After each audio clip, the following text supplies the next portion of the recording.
Hey, what's up mga kabukid? Kumusta? Maayong adlaw sa ato ang tanan o welcome na pod sa ato ang channel ang Buhay Bukid TV.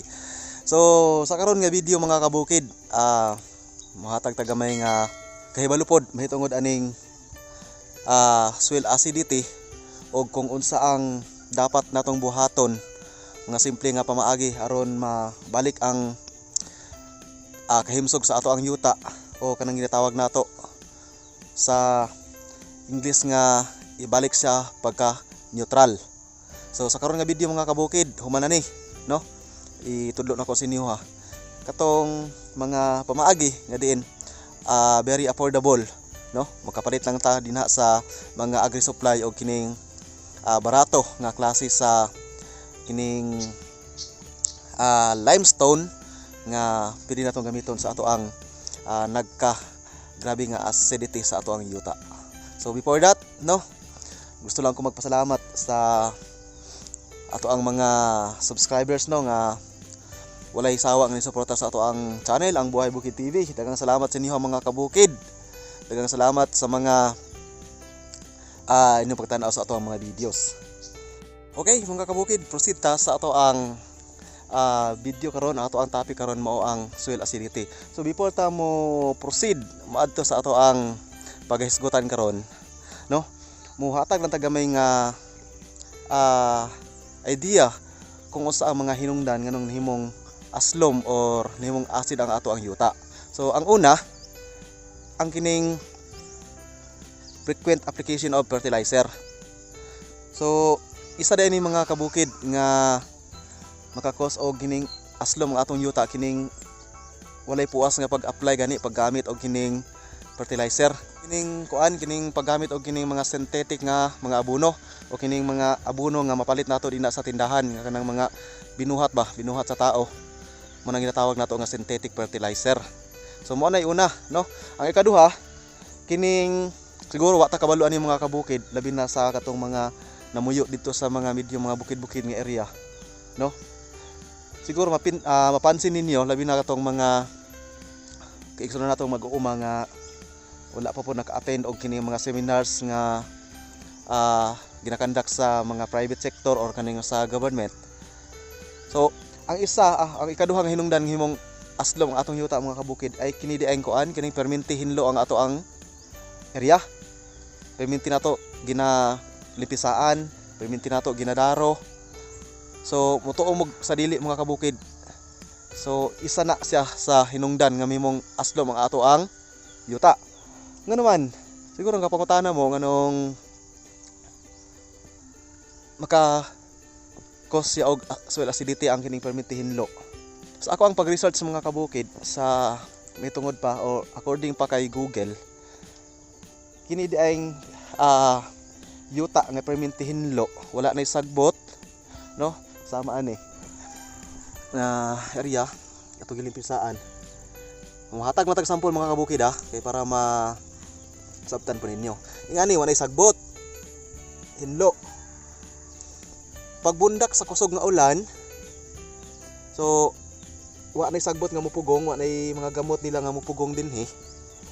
So pagbaha, mga tong mga topsoil ibabaw kini diri.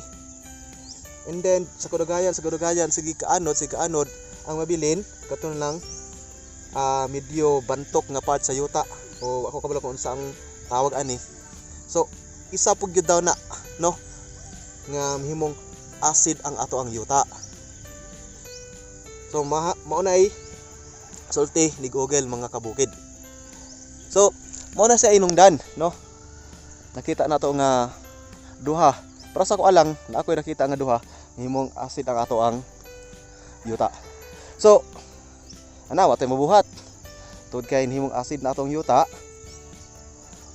Naa ba tay dapat buhaton o naa ba tay naabay mga pamaagi nga dapat buhaton nato para mahibalik ang kahimsog o kanindot sa atong yuta o ginatawag nato nga in-neutral, no.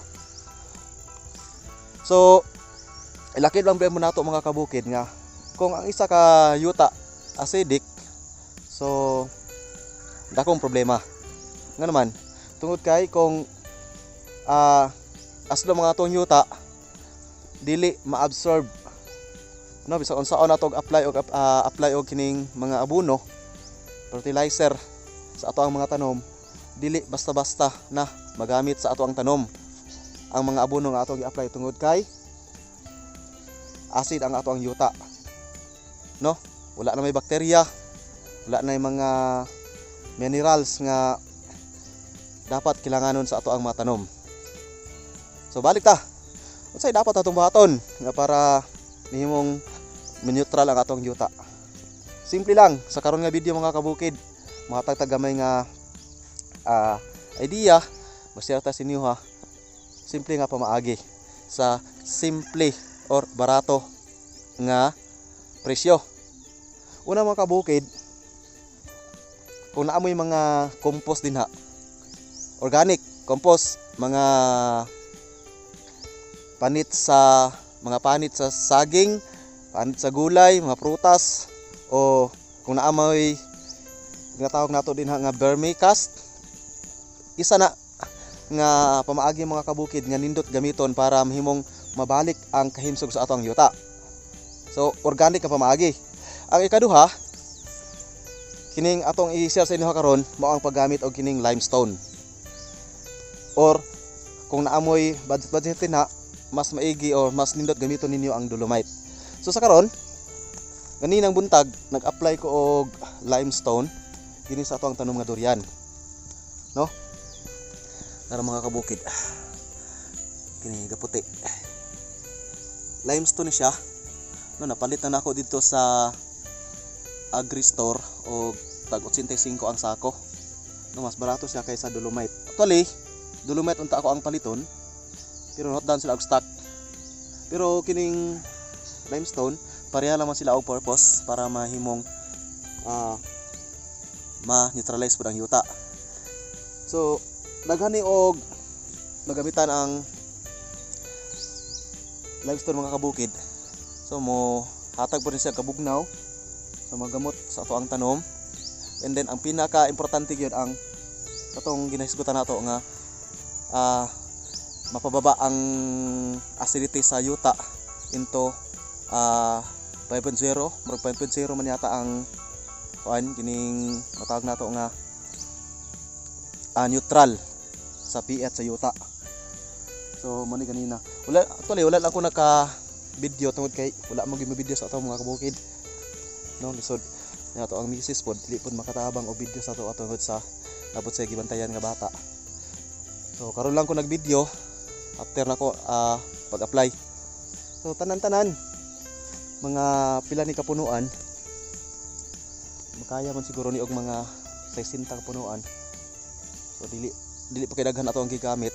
So isa ka punuan iha ni dagko na mga kuan lang mga 4 ka kumkum or 5 ning katong gagmay mga 2 ka kumkum. So, tama rang isa ka sako ang 50 kilos.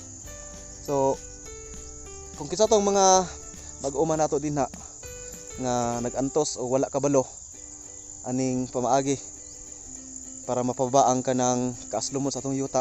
So best advice nako sa inyo mga kabukid, gamit mo og dolomite and then gamit pud mo og or kung wala mo dolomite dinha kay ang dolomite medyo mahal, kung kapos mo sa budget sa kuan lang kining limestone dagan kay na baligya dinha sa mga agri store. So sa karon nga video mga kabukid kato lang sa no bubo lang og naghinaot ko nga makahatag mo nig gamay nga kahibalo sa inyo ha may tungod ning ato ang pagpanguma. Tungod kay kung sa kadugayon na tungod pud sa kadugayon sa ato ang area permitin nato ginahinluan, permitin nato ginagamitan og kining mga synthetic nga mga abono, fertilizer. So maabot kinang panahon nga mahimong aslom ni. So isa sa dapat atong buhaton is ibalik siya para makondisyon ang atong yuta kadto application of limestone or dolomite. So hangtod sa sulod nga video nga i-upload nato mga kabukid, no? Bani ko ninyo, ayo ko ninyo og pasagdi. Hinahinay no, hangtod matubo ang ato ang channel. So ana ra man ni sa makatag tagaming idea sa inyo ha. Then pilagi sinong tan-aw pag subscribe no, matabangan pud ang ato ang channel para ma-recommenda ni YouTube and then daghan pa pud nga mga kaubanan nato nga mag-uuma ang matabangan nato pinaagi sa ato ang mga ginagmay nga mga kahibalo may tungod sa pagpanguma. So kato lang mga kabukid ang pita kanunay no. God bless og bye bye.